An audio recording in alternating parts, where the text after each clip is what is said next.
Hello everyone and welcome back to my channel Sparkle English, where I teach you how to improve your level of English.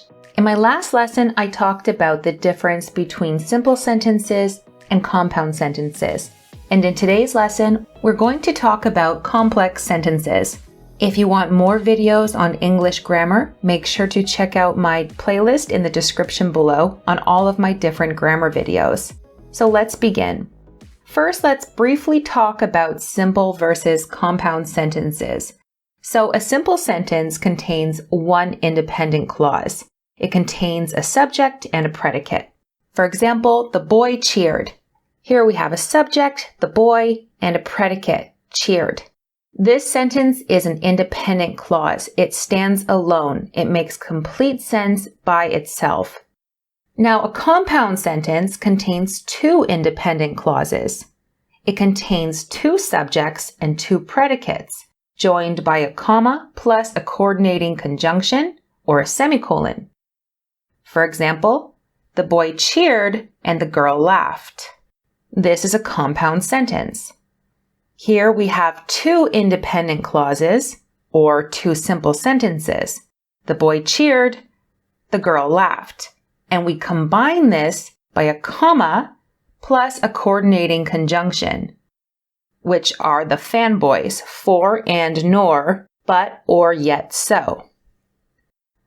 You can also combine the two independent clauses with a semicolon, and both of these are compound sentences.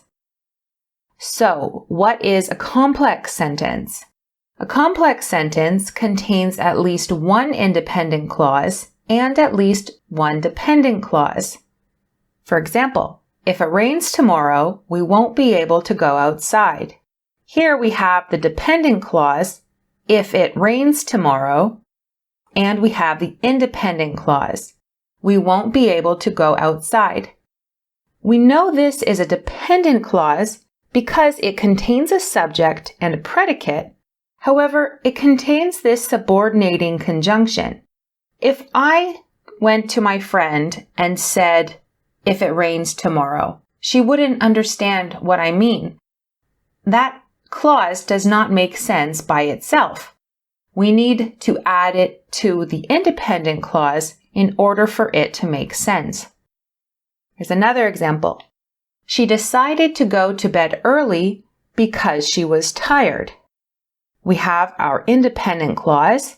She decided to go to bed early. This makes sense completely by itself.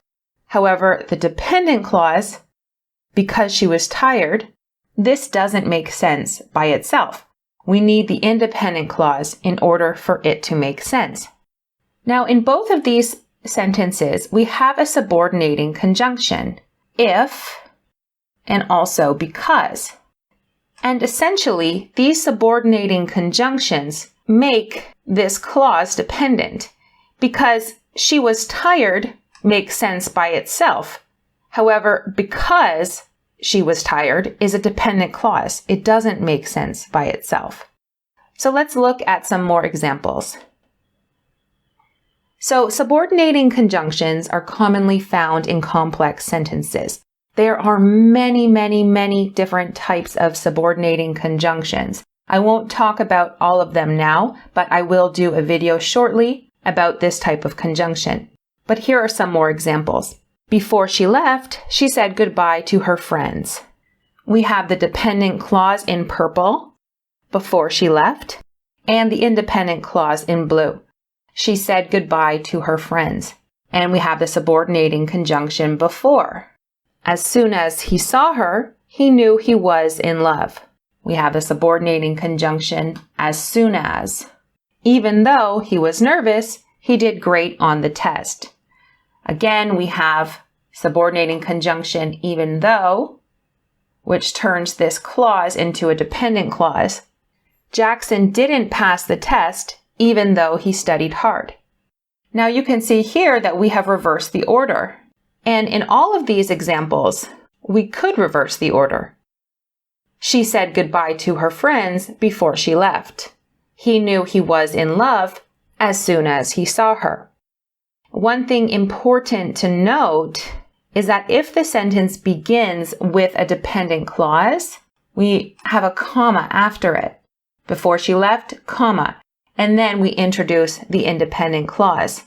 However, if the sentence ends with the dependent clause, we don't usually use a comma. So Jackson didn't pass the test even though he studied hard. We don't need a comma here. I will buy a house on the lake if I become wealthy. The phone rang while I was cooking dinner. So again, can you spot the subordinating conjunctions? If and while. We can also form complex sentences with relative pronouns, which are used like conjunctions here. For example, I decorated the Christmas tree that my mom bought last year.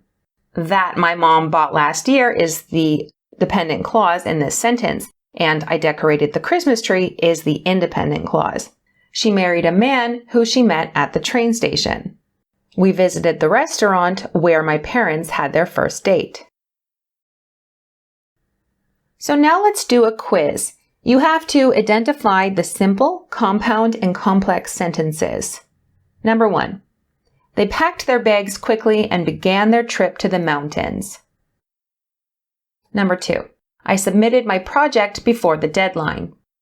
Number 3. Josh was late for work because he forgot to set the alarm. Number 4. We took a road trip to explore different cities.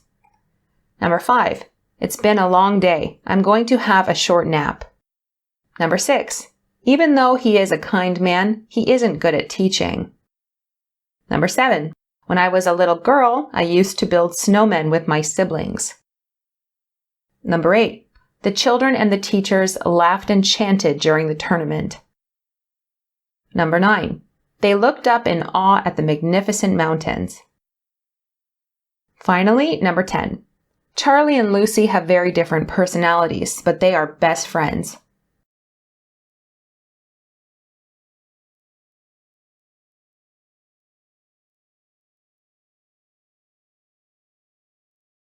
Okay, let's identify these sentences together.